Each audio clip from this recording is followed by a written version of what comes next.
I want to welcome all the parents here, especially those who have never been here before, some freshman students, and I also want to welcome some of you students who have never been here before, except with your parents at this time. It's great to have both of you. Hopefully you continue to come. I think these readings really speak actually to the nature of Parents' Weekend, right? Any parent who takes the time and spends the money to come visit their children in college would only do that because they love them, right? It's mercy. I'm giving my time and my money just to be with you. But that mercy comes with a judgment, right? Because if you come here and you find your students have terrible grades or they're just squandering this time away, there's going to be a judgment that follows that visitation. And in this gospel and in all the readings today, we see that twofold mercy of God and the judgment of God. Right? God is the one who gives us everything that we have in this world. All of creation, our very bodies and our souls, the gifts, the talents we've had, our family, our friends, and especially our faith. And He is the one that continually comes back to us to feed our faith and look for its produce. But within that comes a judgment. What am I doing with the talents that have been given me, especially in my relationship with the Lord? Right? And so when Jesus is giving this parable, He's talking to the Jews. And the Jews were the ones who were given the Old Testament covenant. And that covenant was the gift that says, you are my people, and I'm going to be faithful to you. And your fidelity to the covenant is your way, your fidelity to the commandments of showing that you're also faithful to me. That's how we produce fruit and bringing other people into the family of God. And He said He kept sending messengers and servants to them to check on the fruit who were rejected. Those are the prophets of the Old Testament. And finally, He said He sent His own Son, Jesus Christ, who was then put to death. So Jesus is talking about what would imminently happen to Him in Jerusalem. And because the Jews at that time rejected the covenant, that's how we got the fact that we're all here. Right? So the covenant was then taken from them and given to the Gentiles, the Greeks, and all those who are built upon the foundation of Jesus Christ. And that there's something very, very serious in that. Something that we all need to keep in mind is that if we do not live our faith, we lose our faith. If we are not faithful to the commandments of God, the gift of His relationship and what sets us apart as His people will be taken away. Right? And that's why I'm always impressed when parents come to me, especially around this time, and ask about their children. You know, and how's their relationship with the center? What are you doing here? Because that's the greatest testament you can give that the faith is important. Right? And sometimes they'll stand there and, you know, how's little Johnny been doing? And inside I'm like, I don't think I've ever seen him a day in my life. But I'm like, he's doing great, you know. And Johnny's just standing there scared. And I'm like, I better see you at confession next week, right? We'll talk more then. But just you parents showing up to Mass, right, being here, asking those questions, you're teaching your children that this is important. That's the greatest way you show that you love them.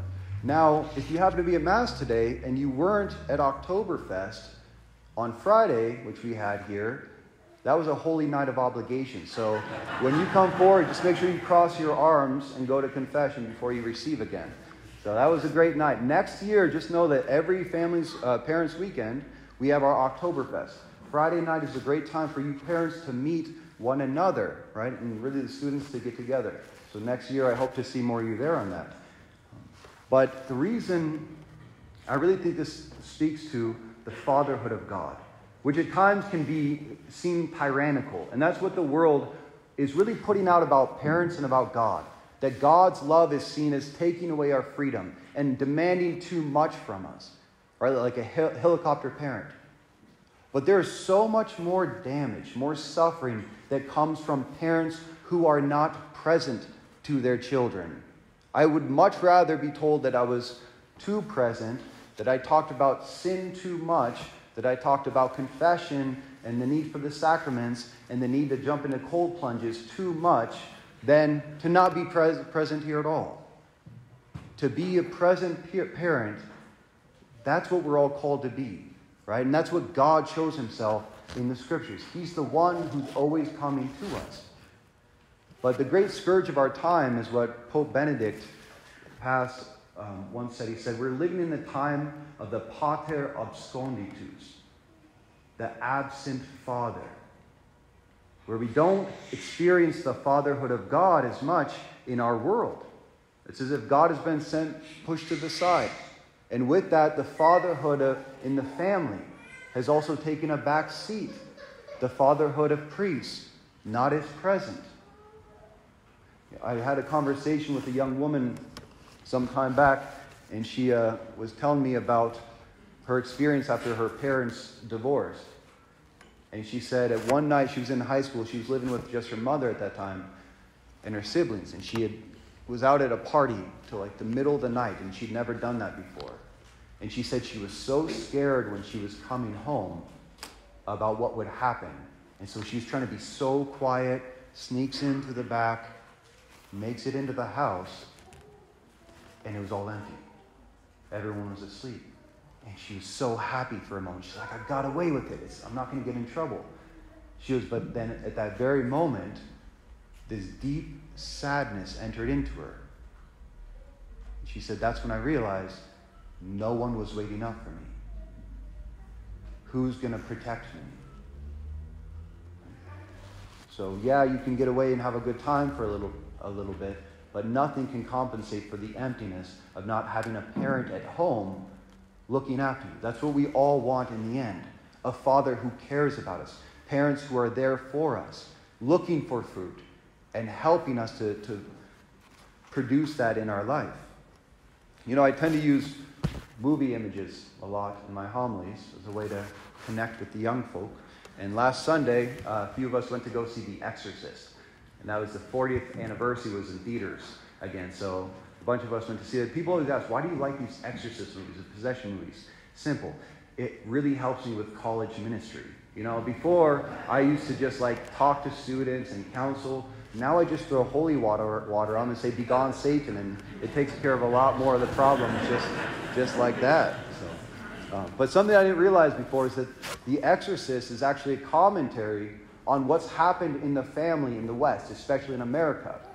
Because if you watch it, the woman in it, she's very career-oriented. Right? She's an actress. They have a lot of money, but she's recently divorced with one child who's about 8 years old.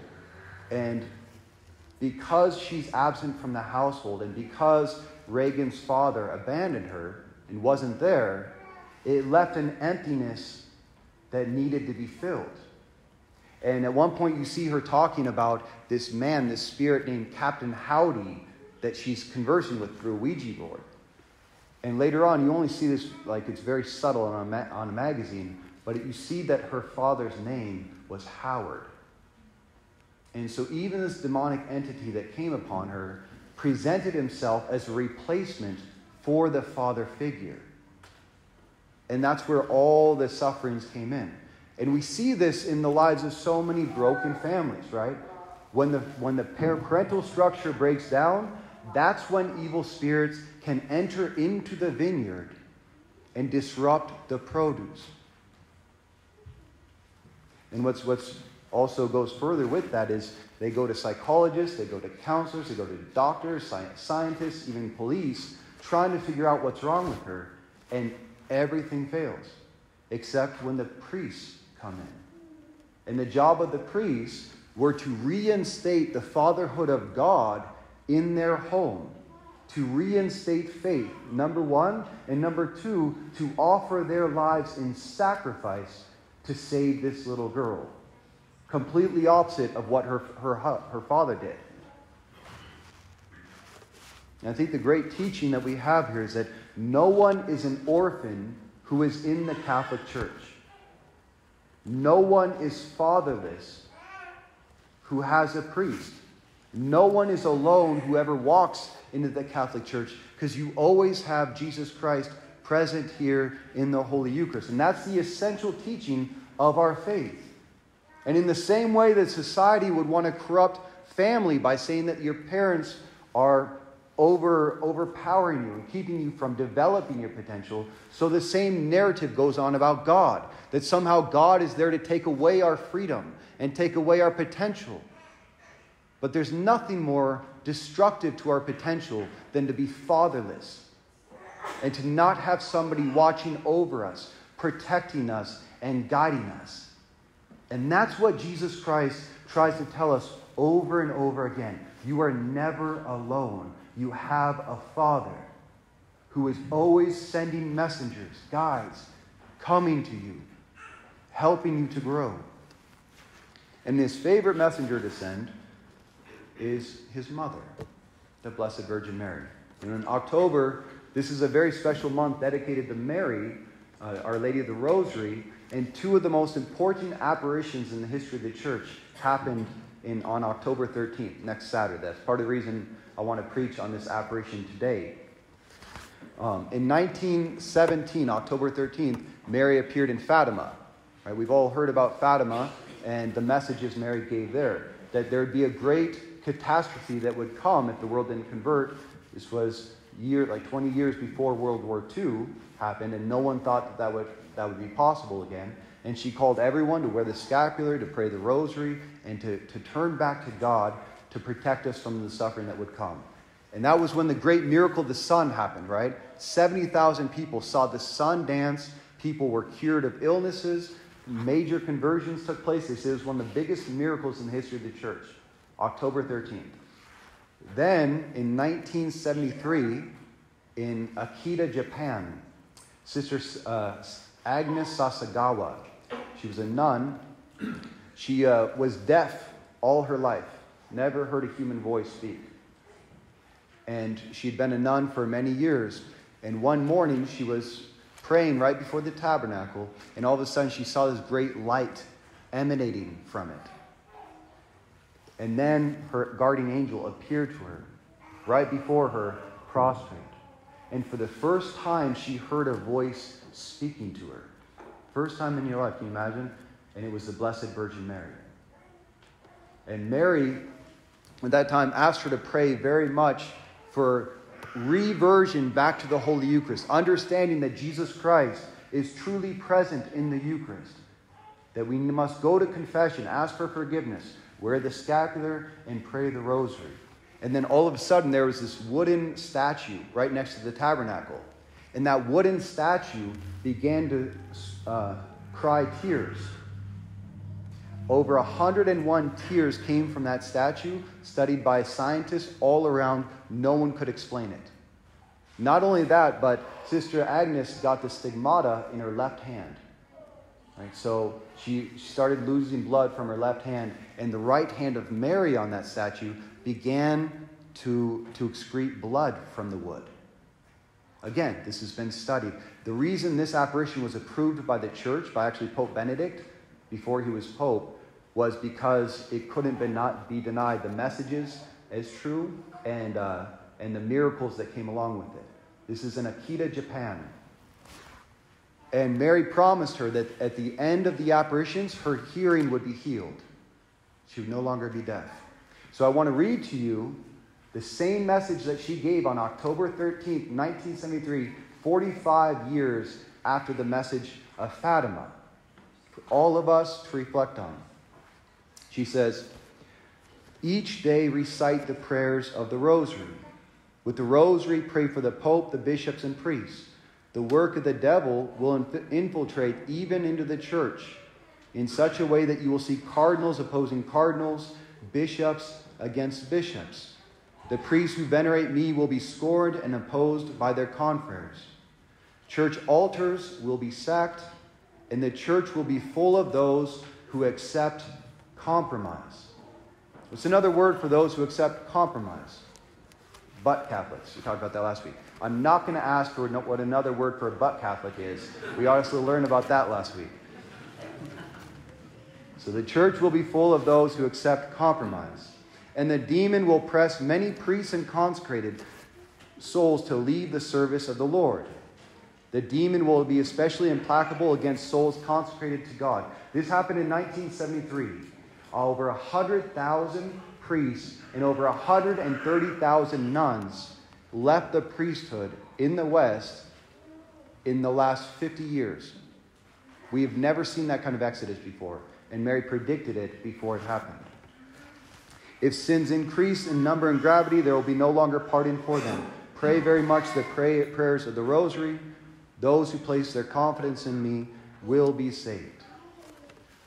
God never stops sending us messengers to call us to conversion, to tell us that He is real. Our life matters. The choices we make matter for time and for eternity. And that's the way that He shows us His love, His mercy, because He never stops talking to us. But that mercy comes with a judgment. It comes with a choice. Will I turn my life back to God?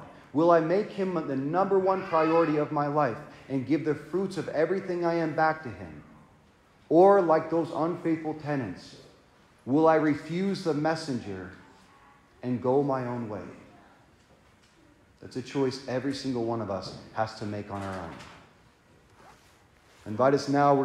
I put these prayer cards into your pews. I invite us all to kneel. We're going to pray the prayer that Sister Agnes was taught by the Blessed Virgin Mary.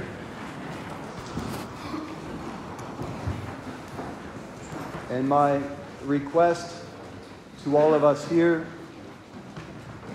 is that you pray this prayer every single day this month. This was taught by Sister Agnes, whose deafness went away, all the miracles that came with it. She was taught to pray this every single day. I invite us all to pray that this month of October. In the name of the Father, Son, and Holy Spirit.